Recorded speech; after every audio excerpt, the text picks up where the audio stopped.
Shalom and welcome to the series 40 days and 40 revelations. और आज है 29वां दिन। आज के प्रकाशन को जानने के लिए हम निकालेंगे मत्ती रचित सुसमाचार और उसके 5वें अध्याय की 29वीं आयत। और यहाँ पर यीशु मसीह कहने लगे, यदि तेरी दाहिनी आंख तुझे ठोकर खिलाए तो उसे निकाल कर फेंक दे, क्योंकि तेरे लिए ये भला है कि तेरे अंगों में से एक नष्ट हो जाए और तेरा सारा शरीर नरक में न डाला जाए। यदि तेरा दाहिना हाथ तुझे ठोकर खिलाए तो उसे काट कर फेंक दे, क्योंकि तेरे लिए यही भला है कि तेरे अंगों में से एक नष्ट हो जाए और तेरा सारा शरीर नरक में न डाला जाए। तो यहाँ पर यीशु मसीह सिखा रहे हैं हर एक विषय के बारे में। तलाक के विषय में सिखाते हैं, व्यभिचार के विषय में सिखाते हैं, शपथ लेने और ना लेने के विषय में सिखाते हैं, क्रोध और हत्या के विषय में सिखाते हैं। और यहाँ पर जब हम देख रहे हैं कि प्रभु यीशु मसीह व्यभिचार के विषय में सिखाते हुए बोलते हैं कि तुम अपने एक एक अंग को जो तुमको ठोकर खिलाए उसको काट के हटा दो। और फिर हम सोचते हैं कि ये आत्मिक जहान में हमको करना है या फिर हमको उस तरीके से अपने आप को सुधारना है। हमारी दृष्टि अच्छी नहीं तो हमको अपनी नज़रों को अच्छा रखना है। यदि हमारी चाल ढाल ठीक नहीं तो हमको उसको ठीक रखना है। हाँ, ज़रूर यीशु मसीह यही कह रहे थे और सिखा भी रहे थे कि आँख से प्रॉब्लम है तो आँख हटाओ, हाथ से प्रॉब्लम है तो हाथ हटाओ। ऐसे करते करते तो हम सारे शरीर के अंगों को काट ही देते और कुछ भी ना बचता। तो यीशु मसीह क्या सिखाने की कोशिश कर रहे थे? वो कह रहे थे कि शरीर जो है वो पाप के कारण बिका हुआ है और ये एक फॉलन वर्ल्ड है। इसमें शरीर जो है वो पाप के पीछे ही भागता है। और इसलिए पौलुस भी यही कहता है कि मैं जो नहीं करना चाहता वही मैं करता हूँ और जो मैं करना चाहता हूँ वो नहीं कर पाता। और ये भी बात कहते हैं पौलुस कि मैं अपने शरीर को मारता कूटता और वश में लेकर के आता हूँ। तो इसके पीछे क्या बात है जब यीशु मसीह इन बातों को कह रहे थे? क्योंकि ये उनका उपदेश है जो कि वो समस्त लोगों को जो बैठे थे वहाँ पर, चाहे वो यहूदी हों चाहे आसपास के लोग भी हों, वो सुन रहे थे वहाँ पर। और उनको उस राज्य की बातों को भी बताना था जो स्वर्ग का राज्य है।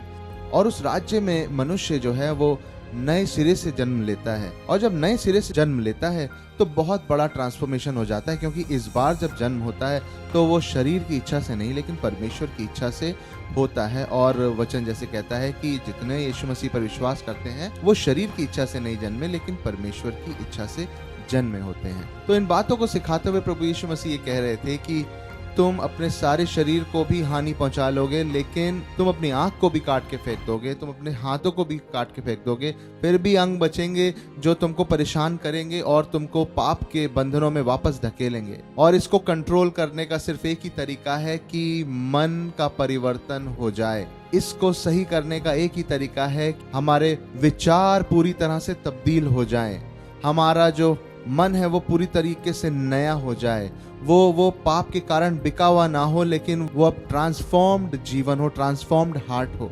और इसीलिए एक भविष्यवाणी थी जो कि यहेजकेल की किताब में मिलती है और उसके 36वें अध्याय में अगर हम पढ़ेंगे और उसकी 26वीं आयत से, तो वहां लिखा है, मैं तुमको नया मन दूंगा और तुम्हारे भीतर नई आत्मा उत्पन्न करूंगा और तुम्हारी देह में से पत्थर का हृदय निकाल कर तुम्हें मांस का हृदय दूंगा। मैं अपना आत्मा तुम्हारे भीतर देकर ऐसा करूंगा कि तुम मेरी विधियों पर चलोगे और मेरे नियमों को मानकर उनके अनुसार करोगे।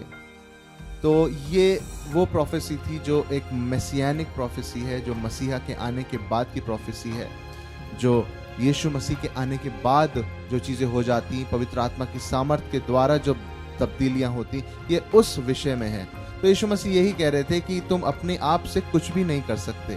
जब तक तुम्हारा मन तब्दील नहीं होगा तब तक तुम ऐसे ही फंसे रहोगे। तुम्हें लगेगा कि मैं अपने आप को ऐसे रोक लूं, मैं अपने हाथों को रोक लूं या अपनी आंखों को रोक लूं, लेकिन सबसे ज़रूरी है कि मन का परिवर्तन हो जाए। और मन का परिवर्तन, हृदय का परिवर्तन और अंदर से शुद्धता केवल पवित्र आत्मा के द्वारा ही आती है। अंदर से शुद्धता केवल पवित्र आत्मा के उतर जाने के बाद ही आती है, क्योंकि वचन में लिखा है कि वो हमको अंश अंश करके बदलता जाता है प्रभु यीशु मसीह की इमेज में।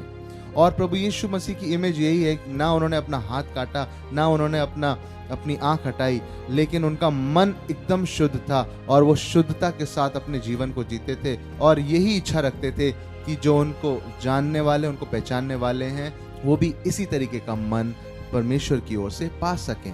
और वो हम पाते हैं पवित्र आत्मा के द्वारा। तो मसीही जीवन आंतरिक चेंज है जो अंदर से बाहर की तरफ दिखाई देता है, और जो अंदर से साफ होता है तो वो बाहर भी झलकता है। और इसीलिए प्रभु यीशु मसीह कहते हैं, अच्छा पेड़ बुरा फल नहीं ला सकता, एक ही सोते से मीठा और खारा पानी दोनों नहीं निकल सकता। तो इसीलिए जब तुम पवित्र आत्मा पाते हो, तुम्हारे अंदर शुद्ध मन उत्पन्न किया जाता है, तब तुम जो बातें कहते हो वो दूसरों की उन्नति की होती हैं। तब तुम जो बातें कहते हो वो सबके भले के लिए होती हैं। तब तुम जो देखते हो वो सब कुछ भलाई को ही दिखाता है, भलाई को ही उत्पन्न करता है। तो हम अंश अंश करके बदलने वालों में से हैं, और हम ऐसा विश्वास करते हैं कि दिन प्रतिदिन हम मसीह की समानता में बनाए जाते हैं और उसके समानता में एक दिन हो जाएंगे। और यही तो सही सुसमाचार है कि हम जो अपने आप से नहीं कर सकते थे वो मसीह ने आकर के किया। हम जो खुद से नहीं पा सकते थे वो प्रभु यीशु मसीह ने करके दिखाया, और उनके द्वारा अब हमको भी वही मीरास मिलती है। तो हम कितने धन्य हुए। प्रभु आपको आशीष दे। हम कल मिलते हैं।